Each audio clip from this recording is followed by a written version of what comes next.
Beberapa hari ini kita akan mencoba bersama-sama merenungkan ekspresi yang sangat mulia, yaitu kasih. Jujur ya, walaupun saya mengalami dan menyadari akan ungkapan kasih, saya tidak bisa mendeskripsikannya dengan kata-kata yang cukup mewakili. Puji Tuhan, ada Allah Roh Kudus yang selalu siap menolong. Firman Tuhan berkata, kasih itu sabar. 1 Korintus 13 ayat 4. Firman Tuhan mendefinisikan kasih sebagai satu tindakan yang sabar. Jadi kasih itu bisa kita lihat karena terekspresi lewat tindakan.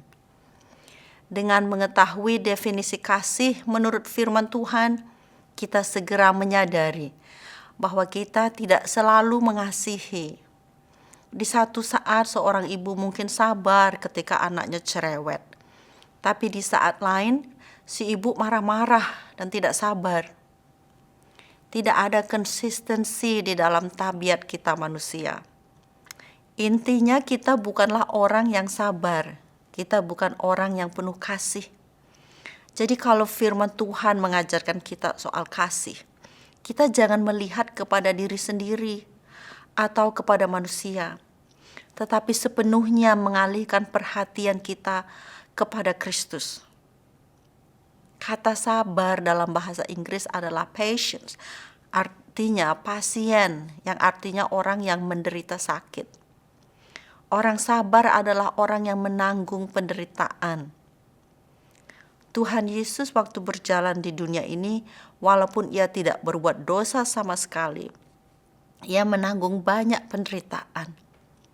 Ia dihina, dituduh, dicaci maki, dikhianati, diludahi, dilempar batu, sampai akhirnya ditangkap dan disalibkan. Mari kita simak kesabaran Tuhan Yesus menghadapi tuduhan yang dilontarkan oleh orang Yahudi yang tertulis dalam firman Tuhan.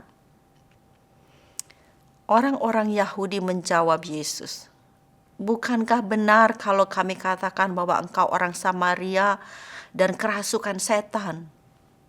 Jawab Yesus, "Aku tidak kerasukan setan, tetapi aku menghormati Bapa-Ku dan kamu tidak menghormati aku.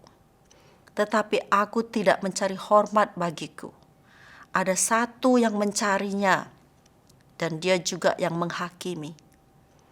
Aku berkata kepadamu, sesungguhnya barang siapa menuruti firman-Ku, ia tidak akan mengalami maut sampai selama-lamanya."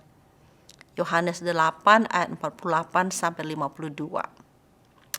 Yesus yang adalah Tuhan menghadapi tuduhan dari manusia yang dia datang untuk menyelamatkan.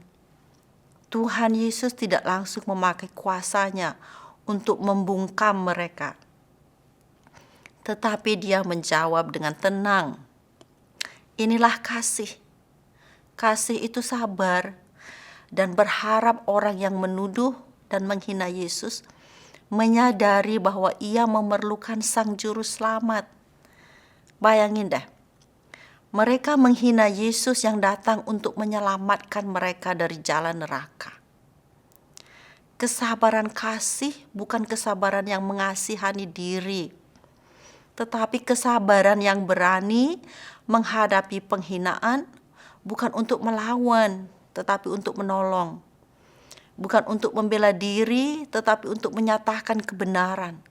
Karena hanya kebenaran yang dapat membebaskan seseorang dari tipu muslihat dosa. Bagaimana dengan kesabaran Tuhan terhadap Anda? Apakah Anda memperhatikan kesabaran Tuhan ketika Anda lebih bergantung kepada kekuatan diri sendiri?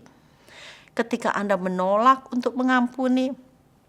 Atau ketika Anda mencuri pujian untuk Tuhan? Alkitab penuh dengan ekspresi kesabaran Tuhan terhadap manusia.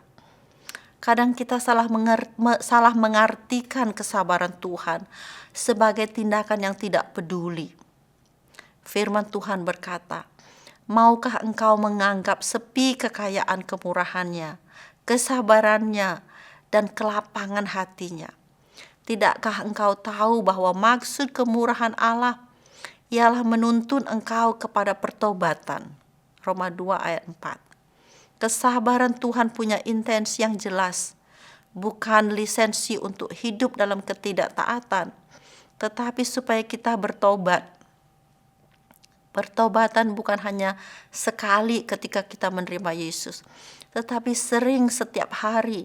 Kasih kesabaran Tuhan terhadap Anda dan saya adalah panggilan Tuhan supaya kita meninggalkan kebiasaan manusia dan mau sepenuhnya mengikut jalan Kristus.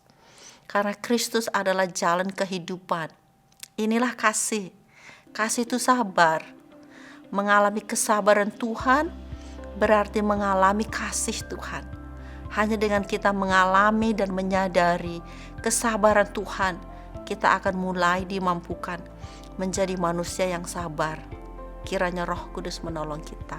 Amin.